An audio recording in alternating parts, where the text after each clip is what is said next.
Last video में हमने देखा था कि एटीट्यूड दो प्रकार के होते हैं, सकारात्मक दृष्टिकोण और नकारात्मक दृष्टिकोण, यानी पॉजिटिव एटीट्यूड और नेगेटिव एटीट्यूड।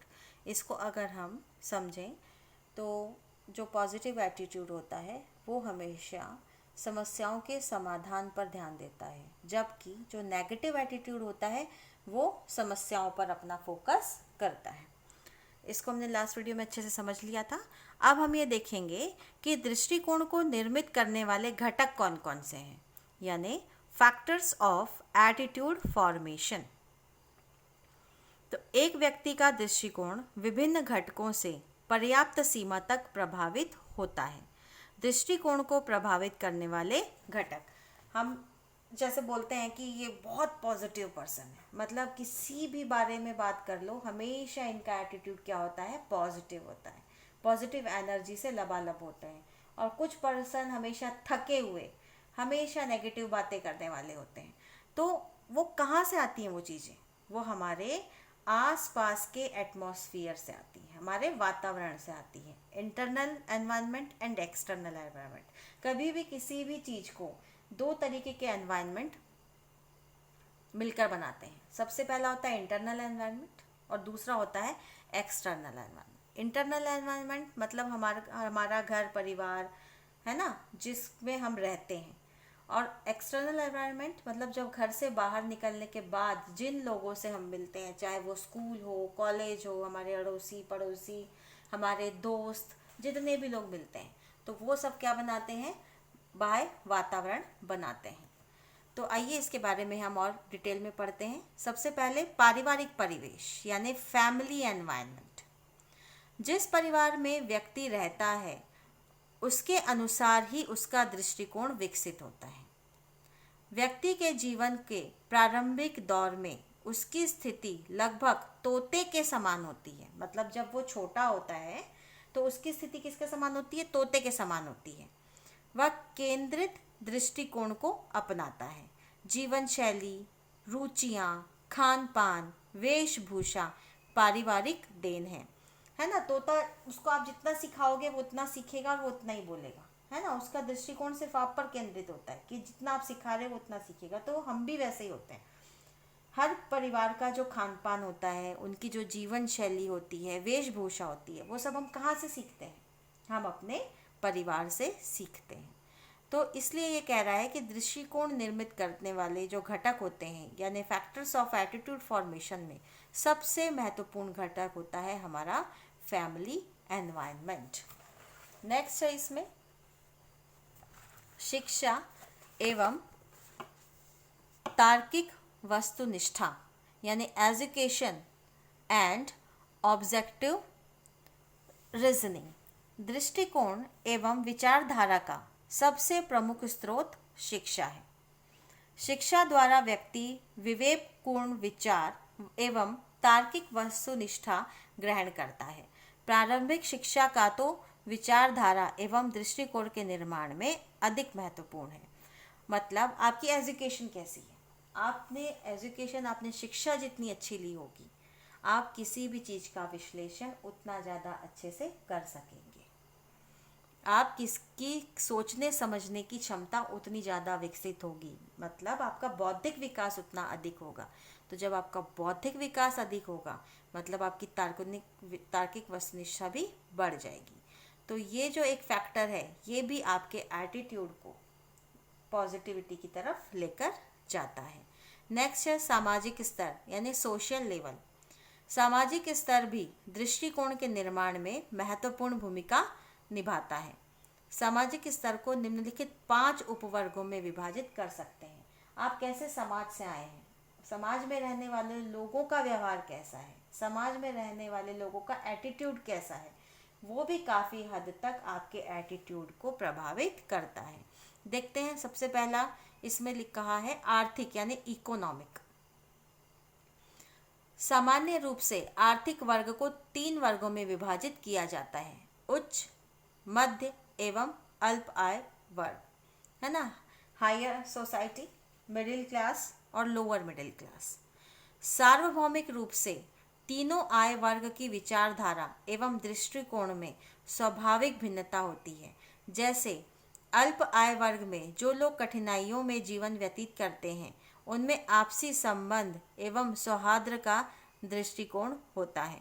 आप अलग से देखकर पहचान सकते हैं। वो क्यों पहचान सकते हैं? उनके एटीट्यूड की वजह से पहचान सकते हैं कि तीनों क्लास के, तीनों वर्ग के लोगों को अगर आप देखेंगे तो आप देखकर आप उनकी पहचान कैसे कर पाते हैं? कोई पहले से तो बताता नहीं है मैं गरीब हूँ, मैं बहुत अमीर हूँ, मैं मिडिल क्लास फैमिली से बिलोंग करता हूँ। आप कैसे बता सकते हैं? उनका एटीट्यूड देखकर आप बता सकते हैं। नेक्स्ट है इसमें निवासी यानी रेसिडेंस। व्यक्ति की निवासीय स्थिति भी दृष्टिकोण को प्रभावित करती है। पहाड़ी क्षेत्रों के निवासियों तथा मैदानी क्षेत्रों के निवासियों के दृष्टिकोण में स्वाभाविक भिन्नता पाई जाती है। पहाड़ के क्षेत्र पर जो लोग रहते हैं उनको कई सारी कठिनाइयों का सामना भी करना होता है ना। उनके लिए कोई भी चीज़ मैदानी क्षेत्रों से ऊपर की तरफ पहुंचाने में बहुत ज़्यादा समय लग जाता है, तो उनको अभाव में भी कभी कभी जीना पड़ता है। जैसे मैदानी क्षेत्रों में कोई भी चीज़ों की जो सुलभता से मिल जाती है हमको, कोई भी चीज़ें मैदानी क्षेत्रों में आपको सारी चीज़ें आराम से मिल जाएंगी, चाहे वो खान पान की हों, चाहे पहनने ओढ़ने की हों, चाहे कोई भी चीज़ें हों। जबकि पहाड़ी क्षेत्र तक उनको पहुंचने में काफ़ी समय लगता है। तो आप देखेंगे कि पहाड़ी क्षेत्र के लोगों का एटीट्यूड और मैदानी क्षेत्रों के लोगों का एटीट्यूड भी काफ़ी अलग होता है। नेक्स्ट है वंशानुक्रम यानी एथनिक। वर्ण, रंग, जाति, संप्रदाय है ना, आप कास्ट, कम्युनिटी, राष्ट्रीयता यानी नेशनलिटी आदि स्वाभाविक रूप से जन्म के आधार पर निर्धारित होती हैं, लेकिन व्यक्ति के दृष्टिकोण के निर्माण में महत्वपूर्ण भूमिका निभाते हैं। जैसे दक्षिण अफ्रीका का वर्ण यानी रंग भेद, वैमनस्य भेद तथा भारत में संप्रदाय भेद वैमनस्य इसके प्रमुख उदाहरण हैं। मतलब जहाँ जहाँ जो भी कुरीतियाँ होती हैं वो भी किसका एग्जाम्पल होती हैं? एटीट्यूड का। जैसे बाल विवाह, दहेज प्रथा, ये सब क्या है? मनोवृत्तियाँ हैं, है ना। आपकी जैसे जैसी मनोवृत्तियाँ होंगी, जैसा जैसा एटीट्यूड होगा, वैसे वैसे वो चीज़ें बढ़ती या घटती चली जाएंगी, है ना। नेक्स्ट है इसमें उम्र, एज। उम्र के आधार पर भी विचारधारा का निर्माण होता है। शैशव यानी जब आप बहुत छोटे होते हैं, तरुण, वयस्क, बुजुर्ग के दृष्टिकोण में अंतर होता है। जहाँ तरुण संघर्षों के प्रति जूझने का दृष्टिकोण रखता है, वहीं बुजुर्ग समझौते के प्रति अधिक आकर्षण रखते हैं।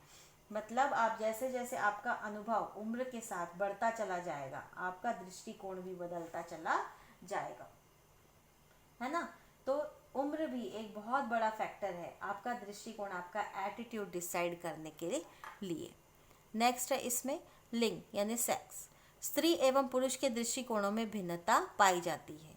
जैसे जहाँ पुरुष तकनीकी एवं राजनीति में अधिक मुख्य अभिव्यक्ति प्रदान करते हैं, वहीं जो स्त्रियाँ होती हैं वो गृह सज्जा, पाक कला में अधिक सूक्ष्म अभिव्यक्ति प्रदान करती हैं।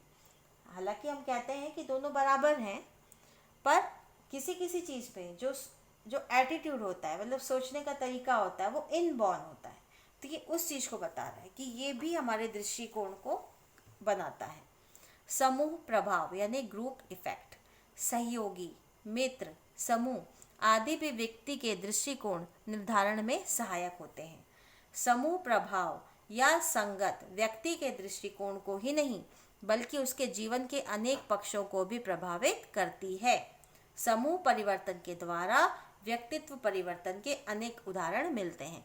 मतलब बोलते हैं ना, जो जैसा होगा उसका मित्र वैसा होगा, जो जैसा व्यक्ति होगा वह वैसे लोगों में उठना बैठना पसंद करेगा। वो क्यों कहते हैं? वो इसीलिए कहते हैं कि जब आपकी ग्रुपिंग जैसे लोगों के साथ होगी, अगर आप पॉजिटिव लोगों के साथ उठेंगे बैठेंगे तो आपका एटीट्यूड भी कैसा होगा? पॉजिटिव होगा। वहीं जहाँ आप नकारात्मक लोगों के बीच में अपना समय व्यतीत करेंगे तो आपका दृष्टिकोण भी कैसा हो जाएगा? नकारात्मक हो जाएगा। नेक्स्ट है स्वहित यानी सेल्फ इंटरेस्ट। बहुत से विषयों पर व्यक्ति का दृष्टिकोण उसके स्वहित अथवा श्रेष्ठ हित यानी बेस्ट इंटरेस्ट पर भी निर्भर करता है।